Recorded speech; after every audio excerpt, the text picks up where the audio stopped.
Imagine you're sitting around the kitchen table for breakfast with your kids. You give them the plate of the food you just made, and that includes some aluminum, delicious, and a few drops of formaldehyde, so good for them. And my personal favorite is the blood of a cattle fetus. You hand this to your child and you tell them to eat that. Would you want to eat that? Do you want your child eating that? And if you tell someone you fed that to your child, what do you think is going to happen next?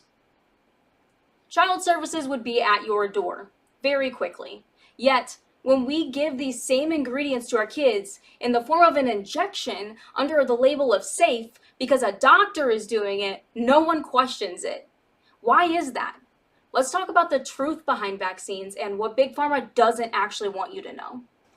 Before we get into it, don't forget to like, comment, share, and join my Community for Moms on the Skool app, where we set goals, work on our growth, have support, and have these kinds of real, unfiltered conversations.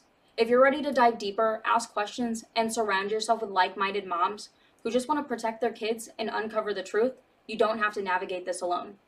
Join us today. Let's get back to it. Let's start with a story you may or may not have heard about, the polio vaccine. They tell us that vaccines save the world, starting with polio. And polio is often praised as one of the greatest vaccine successes. The truth?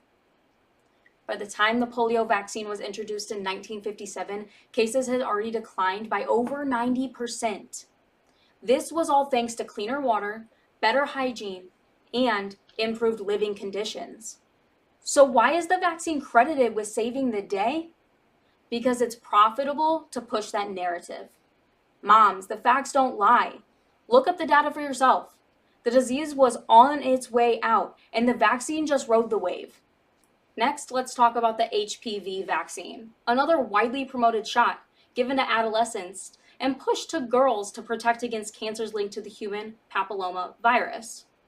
While healthcare providers claim that the vaccine is safe, concerns have emerged. People have reported experiencing severe reactions, including fainting, dizziness, and even possible autoimmune disorders, along with long-term health impacts, including Guillain-Barré syndrome and fertility issues. But these claims are often dismissed or labeled as misinformation. The reality is that there's no 100% guarantee with any vaccine, but we aren't given all the facts up front to make fully informed decisions. Now, let's talk COVID. Fast forward to today, and we are seeing the same playbook with the COVID vaccine. They called it a miracle, but let's break it down. Thousands of people have reported serious side effects, and whistleblowers from Pfizer, yes, the people who worked on this vaccine, are speaking out. Remember IMA, the Australian medical doctor who wrote a song called Carmageddon to expose how the pandemic was a goldmine for Big Pharma, not just a public health crisis? She risked everything and even lost her record label contract for speaking out.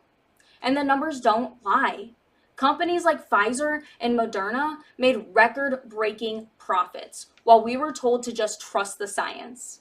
What about trusting moms to protect their kids? And we're expected to just trust these world leaders like the WHO to let us know the facts. But if the World Health Organization was truly about global health and safety, why would the US completely sever ties with them? The Trump administration cut off all collaboration between the CDC and the WHO, effectively ending the US's relationship with an organization that was supposed to be leading the world's health initiatives. This wasn't just a random decision. The WHO has been accused of covering up information, being heavily influenced by China, and pushing agendas that benefit pharmaceutical companies more than actual public health. Key questions we need to ask. Why did US public health officials stop working with the WHO immediately? Why does Big Pharma have so much influence over global health policies?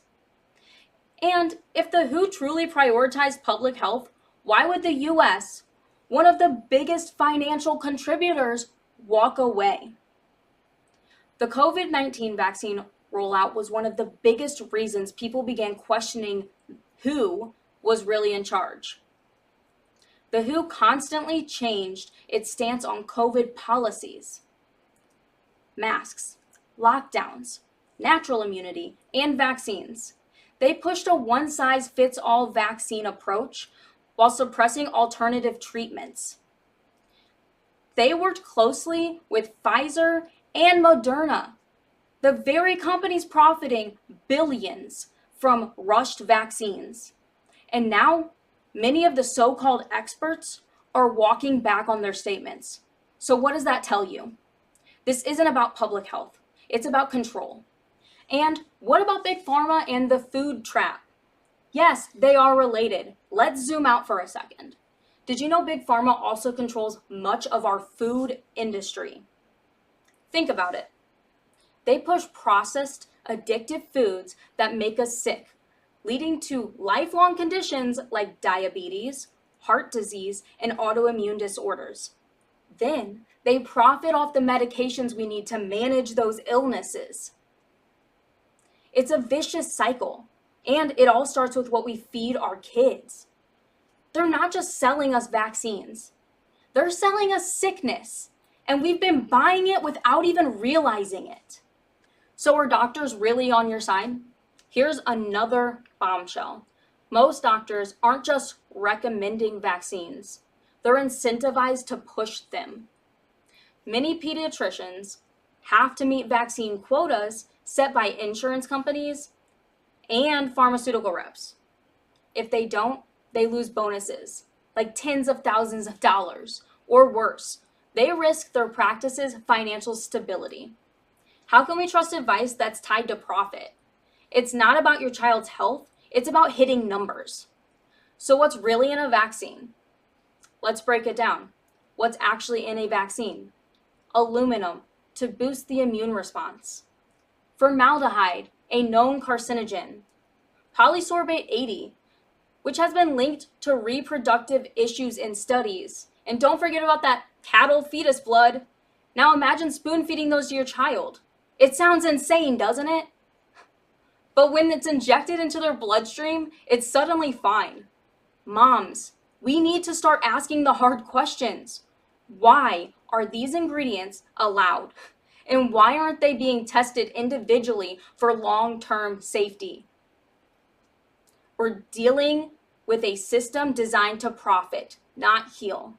The reality is the system isn't broken, it's working exactly how it was designed, to keep us sick, to keep us dependent, and to keep them rich. Did you know Big Pharma made over $170 billion last year alone?